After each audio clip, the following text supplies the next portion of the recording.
नमस्कार। शिक्षक जब क्लास में जाता है तो उसे क्या पढ़ाना है इस बारे में वो पहले से एक योजना अगर बनाकर जाता है क्लास में तो उसे पढ़ाने में बहुत आसानी होती है। तो जो प्लान या जो योजना बनाकर हम क्लास में जाते हैं बस उसी को शिक्षण योजना या टीचिंग प्लान कहते हैं। टीचिंग प्लान लेसन प्लान से थोड़ा सा अलग होता है। लेसन प्लान थोड़ा हमारा ज़्यादा लेंदी हो जाता है, हम एक पार्ट का एक ही लेसन प्लान बनाते हैं, जबकि शिक्षण योजना एक पार्ट के कई टॉपिक पर छोटी छोटी बनाई जा सकती। तो हमारी जो शिक्षण योजना है वो एक तरह का हमारा माइंड मैप ही कह सकते हैं। आपके हम क्लास में जाएंगे तो बच्चों को किस सीक्वेंस में पढ़ाएंगे और उसके सबसे अंत में हमें उसका जो आउटकम प्राप्त होगा वो हमारा 100% हमारा भी रिजल्ट होगा कि हमने बच्चों को जो सिखाया है वो बच्चों को पूरी तरह से सीखे हैं या नहीं, वो हमें आउटकम के द्वारा प्राप्त होता है। तो शिक्षण योजना बनाना आसान है। हमें 30 सितंबर तक राज्य शिक्षा केंद्र के द्वारा ये निर्देश प्राप्त है कि 30 सितंबर तक हमें एजुकेशन पोर्टल पर शिक्षण योजना बनाकर आपको अपने सब्जेक्ट के अनुसार उसे अपलोड करना है। ये हमारी सबसे बड़ी जिम्मेदारी है और इसमें आपको बहुत ज़्यादा परेशान होने की ज़रूरत नहीं है।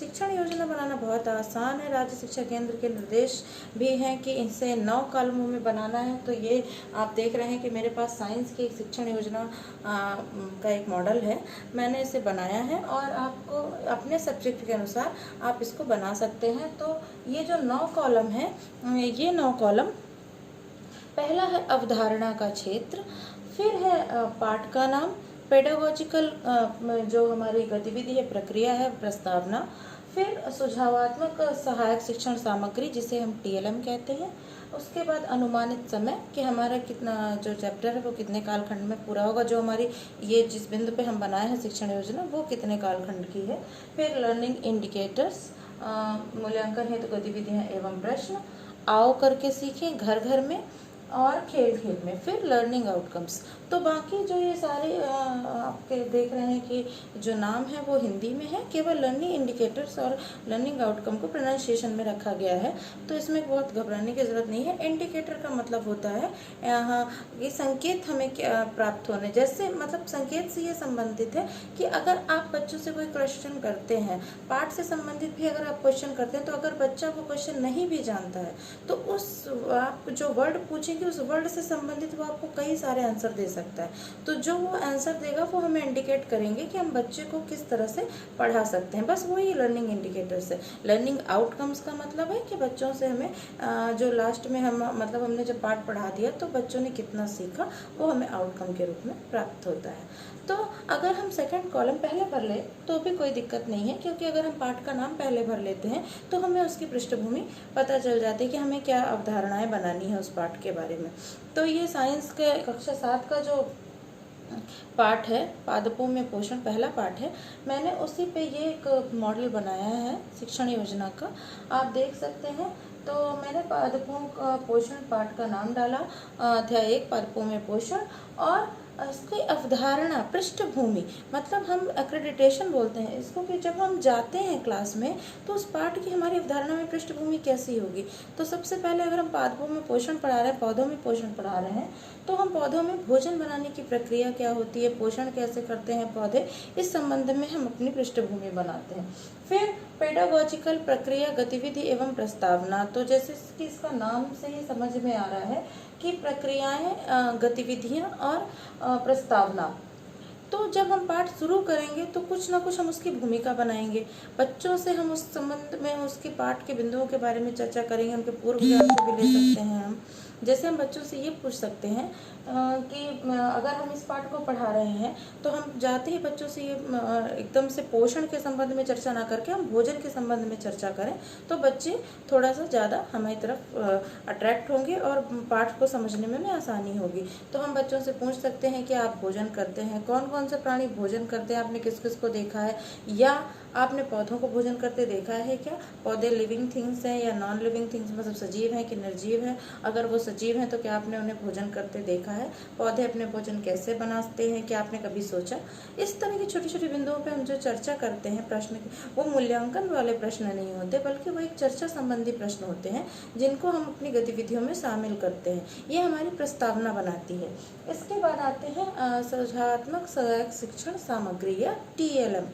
तो टीचिंग लर्निंग मटेरियल जो TLM है, ये हम बच्चों का जो हम पाठ पढ़ाएंगे तो हमें कुछ सामान की ज़रूरत पड़ेगी। हम खाली तो पाठ पढ़ा नहीं सकते, तो जनरल सी बात है कि ड्राइंग शीट हो, श्याम पट्ट हो मतलब ब्लैक बोर्ड या ग्रीन बोर्ड हो, फिर चौक, डस्टर, पेन, पेंसिल, रबर, ये सारी चीज़ें तो होती ही हैं। आज थोड़ा सा हमारा जो परिवेश हो चुका है उस संबंध में हमें अपने इन TLM को थोड़ा सा बढ़ाना पड़ेगा। हम उसे डिजिटलाइजेशन की तरफ भी जोड़ सकते हैं। अगर आपके पास संबंधित चीज़ों से संबंधित मटेरियल डिजिटल रूप में है, जैसे आपके पास अगर मोबाइल है, तो आप बच्चों को मोबाइल में भी उस पाठ से संबंधित कुछ गतिविधियां दिखा सकते हैं। जैसे मोबाइल में अपने पोषण अगर आपको दिखाना है तो बच्चों को प्रकाश संश्लेषण का एनिमेटेड कोई वीडियोस दिखा सकते हैं, या डिजी लैब के माध्यम से भी आपको अब मैं अभी की बात कर रही हूँ, वीडियो भेजे गए थे वो भी आप दिखा सकते हैं, या आप पौधों को, विभिन्न विभिन्न पौधों को दिखा सकते हैं। कि ये सारी चीज़ें आपको एनिमेशन रूप में अगर मिल जाए तो बच्चे उसमें बहुत ज़्यादा अट्रैक्ट होते हैं। आप कंप्यूटर में भी दिखा सकते हैं, लैपटॉप में दिखा सकते हैं, टैबलेट्स में दिखा सकते हैं, जैसे भी गैजेट्स आपके पास होंगे। तो अगर हम TLM इनको जोड़ लेंगे तो वो हमारे आज के परिवेश में काफ़ी मददगार सिद्ध होगी। फिर हम इस पाठ या चैप्टर को अनुमानित 2 कालखंड में ख़त्म करने की करते हैं। ये हमारा टाइम टेबल है जो कि पाठ में शुरुआत में दिया हुआ रहता है। आप ये बदल भी सकता है और वही भी रह सकता है ना। अब आता है लर्निंग इंडिकेटर्स। तो लर्निंग इंडिकेटर, जैसे मैंने आपको पहले भी बताया था कि लर्निंग इंडिकेटर का मतलब होता है कि बच्चे सीखने के दौरान हमें किस तरफ इंडिकेट करते हैं। अगर मैंने पूछा बच्चों, पादपों में पोषण से आप क्या समझ रहे हो, पोषण जानते हो, तो बच्चे बोलेंगे पोषण हाँ जानते हैं। पोषण का मतलब अगर हम, जैसे हमने सुना है कि अगर हम नहीं खाएंगे तो हम कुपोषण का शिकार हो जाएंगे। शायद कुपोषण वर्ड उन्होंने सुना हो, या नहीं भी सुना होगा तो पौधे वर्ड सुना होगा।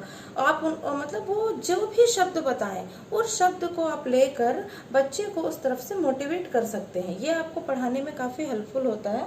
इसके बाद आता है मूल्यांकन हेतु गतिविधियां एवं प्रश्न। अब यहाँ पे वर्ड दिया है मूल्यांकन हेतु, तो मतलब हमें बच्चे का अब मूल्यांकन करना शुरू करना है। तो हम बच्चों से छोटे छोटे क्वेश्चन पूछते हैं। जैसे हमने ये वाला पाठ पढ़ाया तो प्रकाश संश्लेषण का चित्र बनाया, बच्चों से हमने प्रकाश संश्लेषण का चित्र बनवाया और उन्हें नामांकित करने के लिए कहा। हो सकता है बच्चे पूरा नामांकन ना कर पाए, सूर्य का नामांकन कर दें, हरे पौधे को हरे पौधे ना लिख के केवल पौधा लिखते, पेड़ लिखते, वृक्ष लिखते।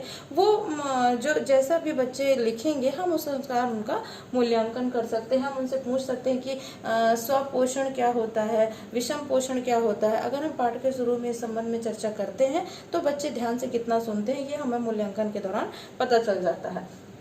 इसके बाद है आओ करके सीखें या घर घर में।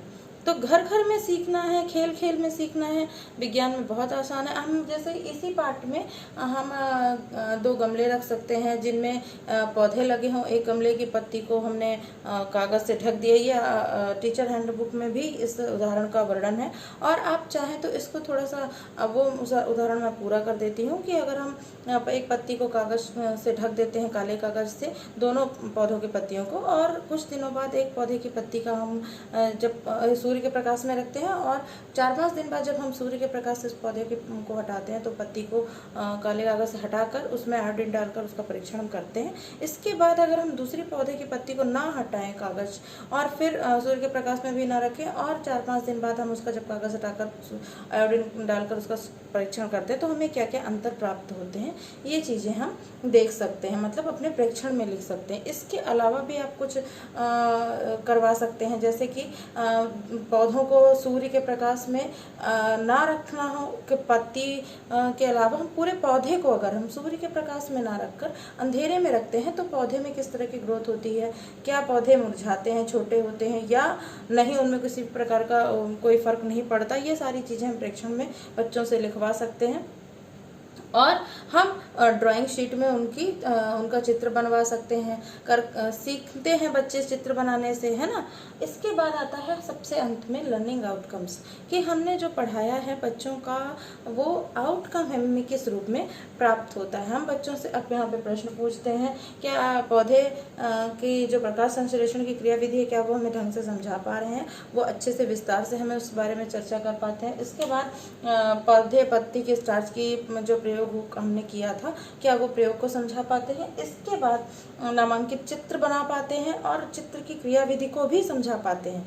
ये हमारा लर्निंग आउटकम्स होगा। अगर बच्चे ये सब कर पाते हैं तो मतलब उन्होंने पाठ को बहुत अच्छे से समझ लिया है।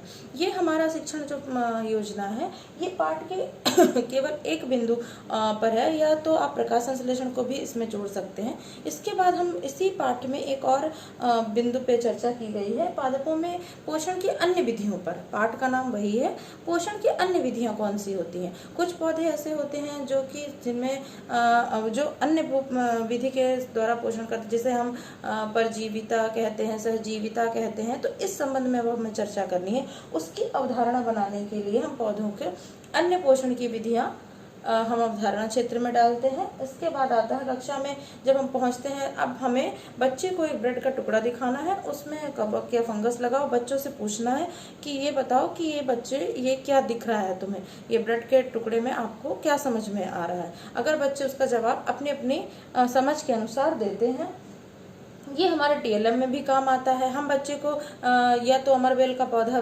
दिखा सकते हैं, अगर अवेलेबल नहीं है तो आप, मैंने जैसे पहले भी बताया था, मोबाइल के द्वारा, कंप्यूटर, लैपटॉप के द्वारा आप उनको विभिन्न प्रकार के पौधों को दिखा सकते हैं। जैसे आप कलश पादप पिचक प्लांट दिखा सकते हैं, जिनमें एनिमेटेड वीडियोज़ होते हैं, जो पौधों को भक्षण करते हुए कोई वीडियो हो, ऐसा आप दिखा सकते हैं। तो बच्चे, ये टीएलएम में आ जाएगा और बच्चे उसको ध्यान से सुनते हैं। इसके बाद आता है लर्निंग इंडिकेटर।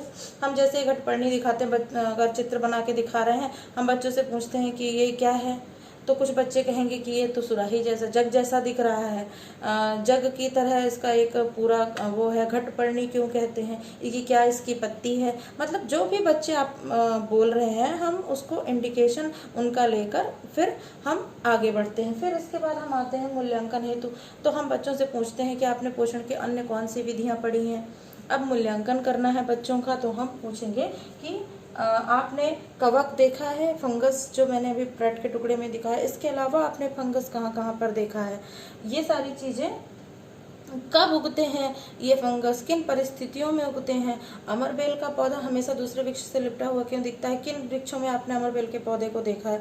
ये सारी चीज़ें हम मूल्यांकन के दौरान पूछ सकते हैं। इसके बाद करके सीखे में हम उससे सारणी बनवा सकते हैं, या हम उन जगहों का नाम उनसे सारणीबद्ध करवा सकते हैं जहाँ कवक उग सकते हैं। फिर आप अमरबेल का जो पौधा मैंने बताया आसानी से अवेलेबल हो जाता है, तो किन वृक्षों में लिपटे हुए देखा, ये उनको लिखना है।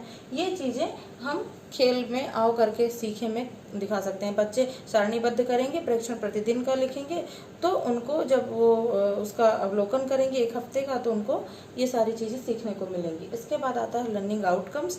तो लर्निंग आउटकम्स में हम बच्चों से अब प्रश्न पूछते हैं कि घटपर्णी का क्या वो चित्र बनाकर समझा सकते हैं, नोटबुक में बनाएं, और पोषण की अन्य विधियों के संबंध में क्या क्या चर्चा करेंगे, और सहजीवी का संबंध क्या वो जानते हैं, लाइकेन क्या है। अगर बच्चे इन सारे प्रश्नों का उत्तर आसानी से दे देते हैं तो मतलब हमारा लर्निंग आउटकम्स का भी पूरा होता है। इस प्रकार हम अपनी जो शिक्षण योजना है, अगर इन सीक्वेंस में चलेंगे तो हम कोई भी पाठ अगर हम जब पढ़ाएंगे तो वो हमें पढ़ाने में काफ़ी आसानी होगी, और बच्चों ने कितना सीखा है ये चीज़ का मूल्यांकन भी हमारा आसानी से कर पाएंगे। तो आपको ये शिक्षण योजना इसी तरह अपने हर सब्जेक्ट की बना लेनी है, जो आपका सब्जेक्ट है जैसा भी, और एक पार्ट की आप 2-3 भी शिक्षण योजनाएं बना सकते हैं। हर पॉइंट को लेकर आप बना सकते हैं कि, और अनुमानित कालखंड का आपको ध्यान रखना है कि हमें इस कालखंड के दौरान ही ये शिक्षण योजना पूरी करनी है। धन्यवाद।